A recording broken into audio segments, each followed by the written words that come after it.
Lord Śhrīmad-Bhāgavatam ki. All glories to the assembled devotees.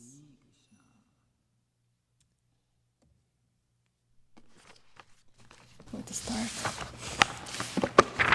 Om Namo Bhagavate Vasudevaya.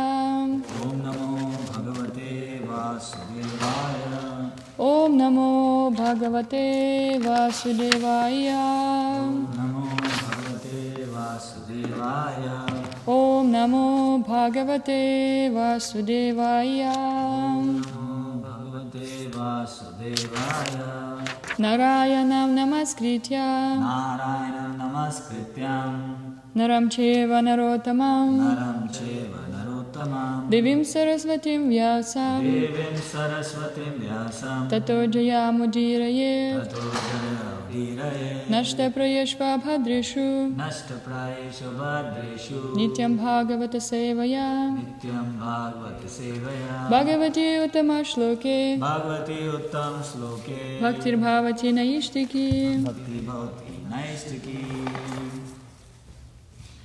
Okay, we're reading today from first canto of Śhrīmad-Bhāgavatam, chapter 18, text number 27 and 28. Right? I can take two? Okay. The chapter entitled Maharaj Parikshit Cursed by a Brahmana Boy.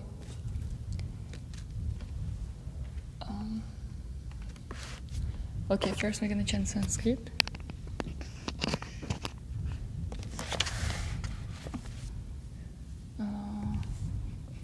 Okay, I'm gonna chant first verse and then second verse we're gonna repeat. 28 we're going to repeat. Okay. Viprakirna jata chanam. We're gonna repeat 28. Rauravena jinena cha vishushya talor udakam tatha bhutam ayachatam. The sage in meditation was covered by the skin of a stag, and long compressed hair was scattered all over him. The king, whose palate was dry from thirst, asked him for water. Purport. The king, being thirsty, asked the sage for water. That such a great devotee and king asked for water from a sage observed in trance was certainly providential. Otherwise, there was no chance of such a unique happening. Maharaj Parikshit was thus placed in an awkward position so that gradually Śrīmad-Bhāgavatam could be revealed. And then 28 we can recite together. Alabdhatrina bhumyadir. Alabdhatrina bhumyadir. Alabdhatrina bhumyadir. Alabdhatrina bhumyadir. Asampraptaghya sunhritaha. Asampraptaghya suhritaha. Avagyatam ivatmanam. Avagyatam ivatmanam. Manya manashchukopaha. Manya manashchukopaha. Alabdhatrina bhumadir. Asampraptarkya sanhritaha. Avagyatam ivatmanam. Manya manashchukopaha.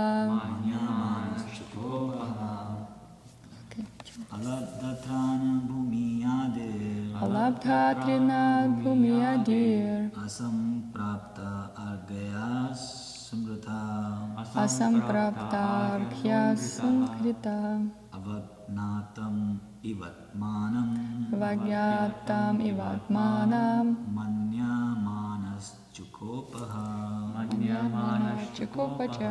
Oh, alabdhatrina bhumiyadir Alabhatrina bhumyadir asamprapta argya sunritaha Sampraptarkya sundrita avyagyatam ivatmanam Avagyatam ivatmanam manyamanashtukopaha Manyamanashtukopaha Alabdhatrina bhumyadir Asampraptargya sunhritaha Avagyatam ivatmanam Manyamanashtukopaha. Word for word translation. Alabdha, having not received. Trina, seed of straw. Bhumi, place. Adi, and so on. Asamprapta, not properly received. Arghya, water for reception. Sunrita, sweet words. Avagyatam, thus being neglected. Eva, like that. Atmanam, personally. Manyamana, thinking like that. Chukopa, became angry. Ha, in that way. Okay, let's see. If I wanna say in Sanskrit, sweet words, what would I say? That's correct. Yes. What about became angry? Chukopa, right. What about place? Bhumi, yes. And if we want to ask someone for water for reception, how would I say water for reception? Okay, good. Translation and purport by His Divine Grace, A.C. Bhaktivedanta Swami Srila Prabhupada. Jai Srila Prabhupada. The king not received by any formal welcome by means of being offered a seat, place, water, and sweet addresses, considered himself neglected, and so thinking he became angry. Purport. The law of reception in the codes of the Vedic principles states that even if an enemy is received at home, he must be received with all respects. He should not be given a chance to understand that he has come into the house of an enemy. When Lord Krishna, accompanied by Arjuna and Bhima, approached Jarasandha in Magadha, the respectable enemies were given a royal reception by King Jarasandha. The guest enemy, namely Bhima, was to fight with Jarasandha, and yet they were given a grand reception. At night they used to sit down together as friends and guests, and in the day they used to fight, risking life and death. That was the law of reception. The reception law enjoins that a poor man who has nothing to offer his guest should be good enough to offer a straw mat for sitting, a glass of water for drinking, and some sweet words. Therefore, to receive a guest, either friend or foe, there is no expense. It is only a question of good manners. When Maharaj Parikshit entered the door of Shamika Rishi, he did not expect a royal reception by the Rishi because he knew that saints and Rishis are not materially rich men. But he never expected that a seat of straw, a glass of water, and some sweet words would be denied to him. He was not an ordinary guest, nor was he an enemy of the Rishi, and therefore the cold reception by the Rishi astonished the king greatly. As a matter of fact, the king was right to get angry with the Rishi when he needed a glass of water very badly. To become angry in such a grave situation was not unnatural for the king, but because the king himself was not less than a great saint, his becoming angry and taking action were astonishing. So it must be accepted that it was so ordained by the supreme will of the Lord. The king was a great devotee of the Lord, and the saint was also as good as the king. But by the will of the Lord, the circumstances were so created that they became ways to the king's becoming unattached to family connection and governmental activities, and thus becoming a completely surrendered soul unto the lotus feet of Lord Krishna. The merciful Lord sometimes creates such awkward positions for his pure devotees in order to drag them towards himself from the mire of material existence. But outwardly, the situations appear to be frustrating to the devotees. The devotees of the Lord are always under the protection of the Lord, and in any condition, frustration or success, the Lord is the supreme guide for the devotees. The pure devotees, therefore, accept all conditions of frustration as blessings from the Lord. This is nice verse. Om Ajnana-timirandasya Gyananjana Shalakaya Chakshuru Militam Gina Tasmai Shri Gurave Namaha Shri Chaitanya Manobhistam Sthapitam Yena Bhutale Svayam Rupa Kadamayam Dadati Svapadantikam Vandeham Shri Guru Shri Yuta Padakamalam Shri Gurun Vaishnavamscha Shri Rupam Sagrajatam Sahagana Raghunatam Vitam Tam Sajivam Sadvaitam Savadutam Parijana Sahitam Krishna Chaitanya Devam Shri Radha Krishna Padam Sahagana Lalita Shri Vishakam Vitamsham Hey Krishna Karuna Sindhu Dinabandhu Jagatpate Gopesha Gopika Kanta Radha Kanta Namostate Tapta Kanchana Gaurangi Radhe Vrindavaneshwari Vrishabhanu Sate Devi Pranamami Hari Priyem Vancha Kalpatarubhyascha Kripa Sindhubhya Evacha Patitanam Pavanebhyo Vaishnavebhyo Namo Namaha Jaya Shri Krishna Chaitanya Prabhu Nityananda Shri Advaita Gadadhara Shivasadi Gaura Bhakta Vrinda Hare Krishna Krishna Krishna Hare Hare Hare Rama Rama Rama Hare Hare.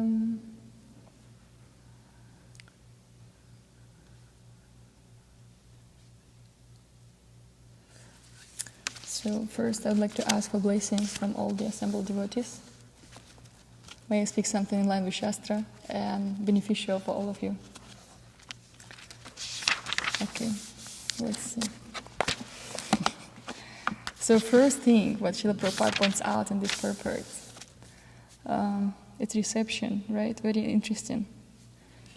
But actually before I would like to congratulate all of us that we came to this point when Śrīmad-Bhāgavatam will be spoken to Maharaj Parikshit. This is very exciting in Śrīmad-Bhāgavatam to read because it's so much action in these chapters. So it's very nice. And we see from previous verse that king, he came already to the sage, right? And sage was absorbed completely in meditation. And it's, for him it was impossible to receive the king because he was completely absorbed in his in trance, right? It says, and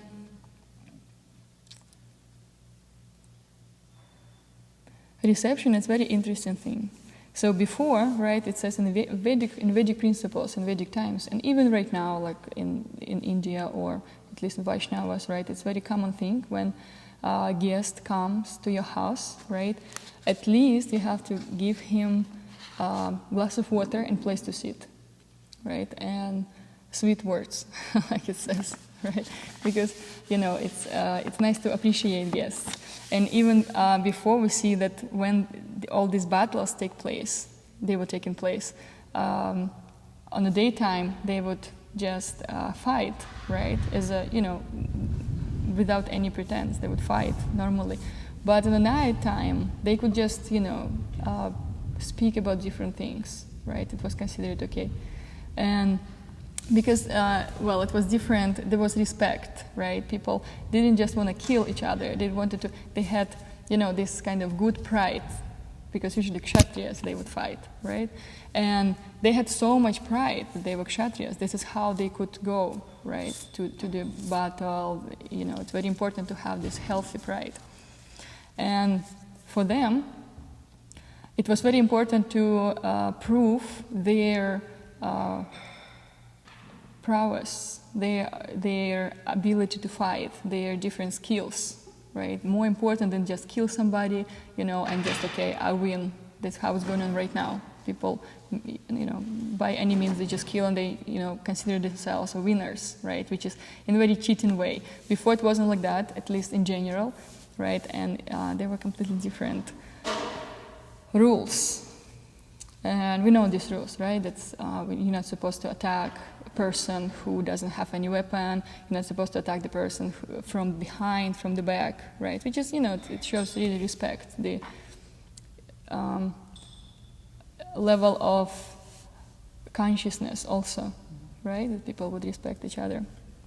And this deception also, this very nice example is given when Arjuna and Bhima, they came to basically kill Jarasandha in Magadha, right? He still, because it was customary, right? He still gave them all these nice things, like place to sit and all the royal reception, because they were all, kings and princes like that.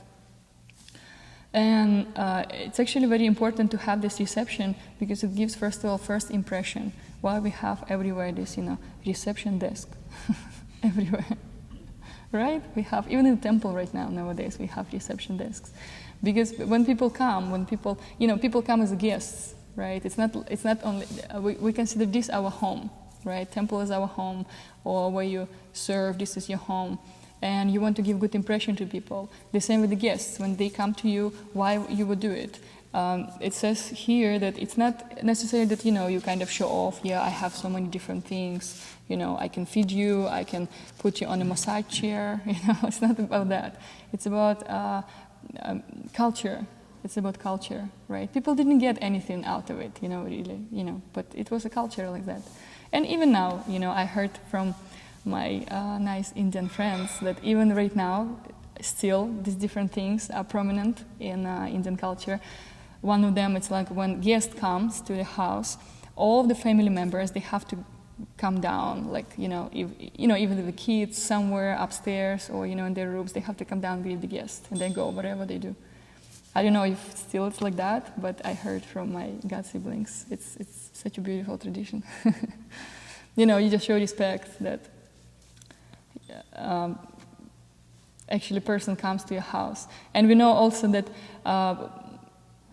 even to regular people, right, what to speak about like sannyasis when they come to somebody's house, right, it's very good. It's even for our own benefit when we do these kind of things. So it's very nice to have this reception.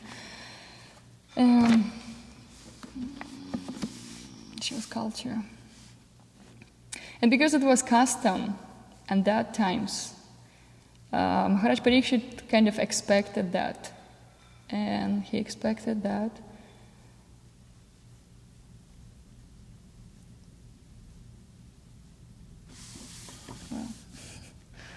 He expected, but he didn't get it, right? And he became angry.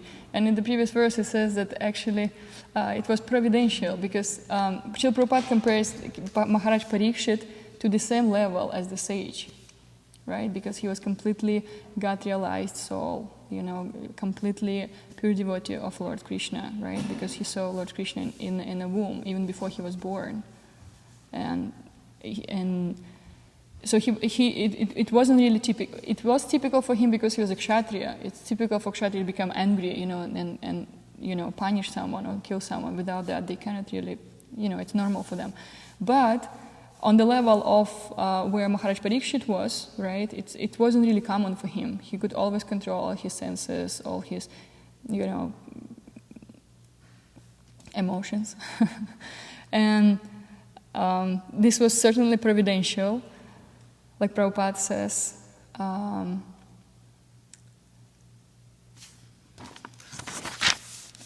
need to see that.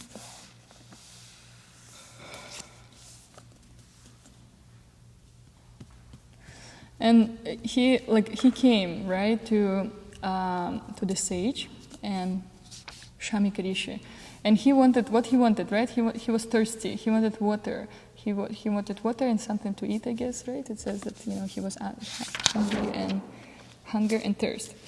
And the point is, it's very interesting. He became angry because of that. He didn't really, he had desire to drink, and he didn't receive this, right? And so he was thirsty, right? That's why he became agitated. And then all the action happened, right? He put the snake on his, like we will discover from the next verses. He put the snake on his neck, right? And and he left, and then curse had happened, right? And then he realized, like, oh my God, what I've done. But the point is, he never got this water. He realized what happened. I've been cursed. In 7 days, I'll leave my body. What did he do? He went to the banks, right, of Ganges, right? And he decided to fast from water and from any kind of, food. So he never got this drink. He never got, Because usually when you become angry, you want to get something, right? You put all means to it, right? Like you want to get this, right? And then you'll become satisfied. But Maharaj Parikshit, it was kind of, and it also says that when he left, right, he felt very regretted, He felt like, I shouldn't have done that to the sage, right? He felt regretted. So it was just, emotion like that for 1 second, which sometimes happens in our life, and then we regret. But some of these things are very providential, and like in this way you see Krishna just wanted to reveal Śhrīmad-Bhāgavatam to us, to all of us. And let's see, this is nice point also says that sometimes Lord creates these different situations for us because He wants from us something. We have our own plan, right? We cook, we distribute books, we do different things, then, go into the next stage of our life, right? We have our own plan, right? But sometimes Krishna, He intervenes, especially if these people, very prominent, right, in the mission of Chaitanya Mahaprabhu, right, and everything goes not exactly on their plan. And we see it's a very nice example, a very famous example, Arjuna, right? He was a pure devotee of Krishna, and he was his best friend, so what could be better, right, in this life? But Krishna put him in such a situation that he had to face a battle with his own family, how awkward this can be, how it's just, you have to really, and we see from the first chapter and second chapter of Bhagavad Gita that for him, he decided not to fight because he became completely bewildered. And again, for Arjuna, it wasn't really, Krishna could tell him, Krishna was there, right there with him all the time, and he could tell him different things, right? And for him to become bewildered, it was really, he would always listen to Krishna. But at that moment, right, this is also very significant, they already blown their conscience, right? Basically, war has started. And then he said, okay, Krishna, can you just move my chariot in front, right? I want to see who came to fight us, right? And then he saw all these people. And after that, he became really, really, upset and full of compassion, right? Because he had to kill all these people. And in this way, he had to approach Krishna to speak Bhagavad Gita to him, right? Again, it's Krishna's arrangement, right? Why would he put Arjuna in this difficult situation? It's so-called difficult, it's difficult, it says, Srila Prabhupada says, from devotees' side, right? From our side, it's very difficult, why are we going through that? But from Lord's side, he sees more in general, he sees, he does it just to bring all of us closer to him. Of course, we're not on a level that, because of us, will Śrīmad-Bhāgavatam be speak, anything like that. But also there is so many things what we will have to do with this movement, right? Like spread it all over the world, every town and village. This is our mission, this is what we will have to do. And some people are really empowered, and we see how Krishna acts in their lives. And for pure devotees, therefore, accept all conditions of frustration and as blessings from the Lord. This is really high level of devotion, I would say. But we can practice it. We can practice too. That's why we have devotees association, right? When we really open-heartedly, accept all the different, kind of opinions. I have a very good friend, and she always tells, sometimes she got chastised by some devotees, and she tells me about that. But she says, you know what, I really appreciate that, because I think that from each devotee, Krishna speaks to me. And I'm like, wow, this is amazing. It's just, it's pretty, it's pretty deep, right? And I always try to learn from her these things, because from each devotee, Krishna can speak to you. And actually he does speak to you, and this is our choice. How to accept that, whether we will judge, whether we will not surrender, or we'll just do, There is a nice verse in Śhrīmad-Bhāgavatam, very famous verse from prayers of Lord Brahma.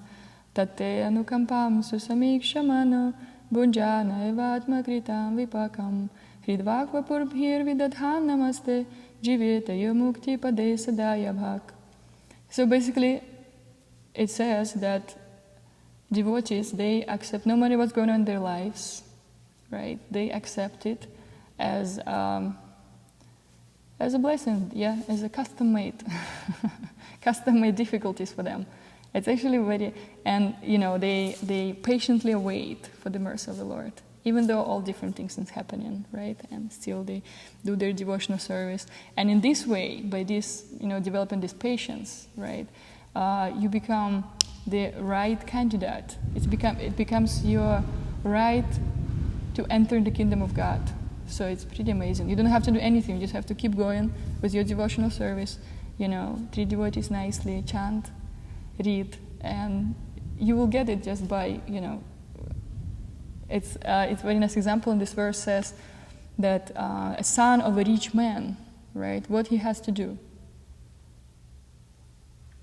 Hold on to the family. He has to just stay alive. All he has to do is stay alive, right? And then he will inherit everything from his father, right? So for us it's the same. We just have to stay alive in Krishna consciousness, no matter what kind of difficulties we're facing, because even though we face so many difficulties, material life much more worse, especially when we have experience of higher taste. At least maybe not in the position of, Paramahamsas, right? But we have some kind of higher taste. We already tasted it, right? So, I heard from some devotees, when they're coming back to material life, it's just, it's much more miserable than before. So, don't do that. Read Bhagavad Gita, read Śhrīmad-Bhāgavatam. Let's see if there are any realizations, any questions, any corrections.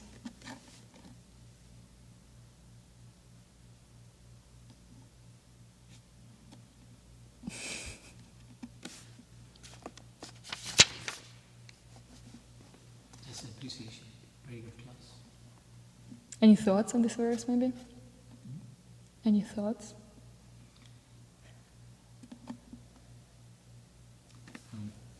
Let's see. What is the tradition of reception in different countries? For example, in India. India? Yes. What you explained, if somebody comes, we, according to our level, if we are rich, if we can afford, then, we call them for sadham. If you cannot afford that, then at least tell them, offer a seat. If you cannot even afford that, then at least offer a glass of water. If not that, then at least sweet words. So everyone would do it, every family. Oh, you are asking what's happening now? Yes, what's happening now? Oh, sorry. Now, again, it depends, according to the level. If they can afford, they do all these things, otherwise sweet words. Most of the times now people are taking appointments. They say take an appointment whether I'm at home or I'm not at home. Oh yeah? Yeah, but actually Bhakti Samit Maharaj was explaining that Atiti means that you don't take an appointment. You just come like that. You just come, like that. And Titi. Titi means date and time, only date. And means without informing you. So actually guest is supposed to come without informing you.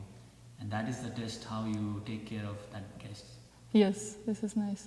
It's also, it's kind of tests your level of, culture, right? Because person who is, high cultured, he would think about that, like how can I, even if it's randomly common person, we know that even devotees, everyone is so special, right? Like everyone is unique. It's not like, I heard yesterday that.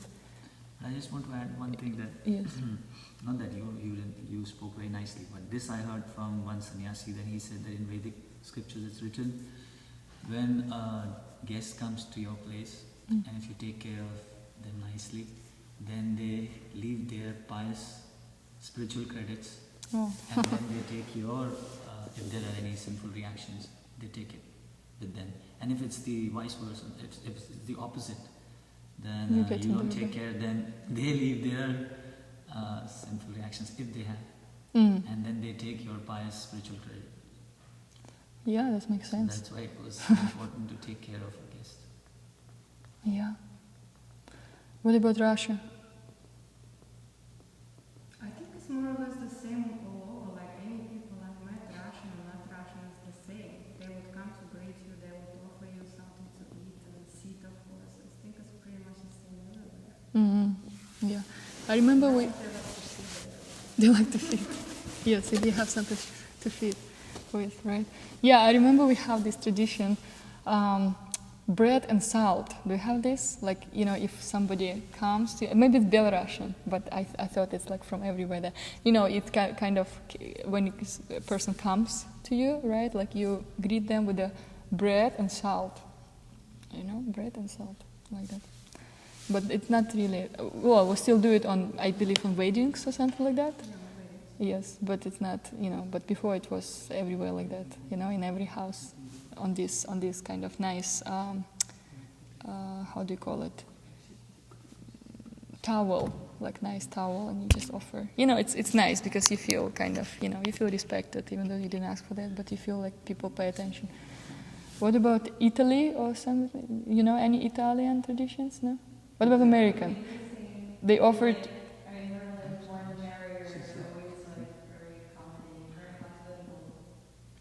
Very what? Hospitable, yes. That's nice.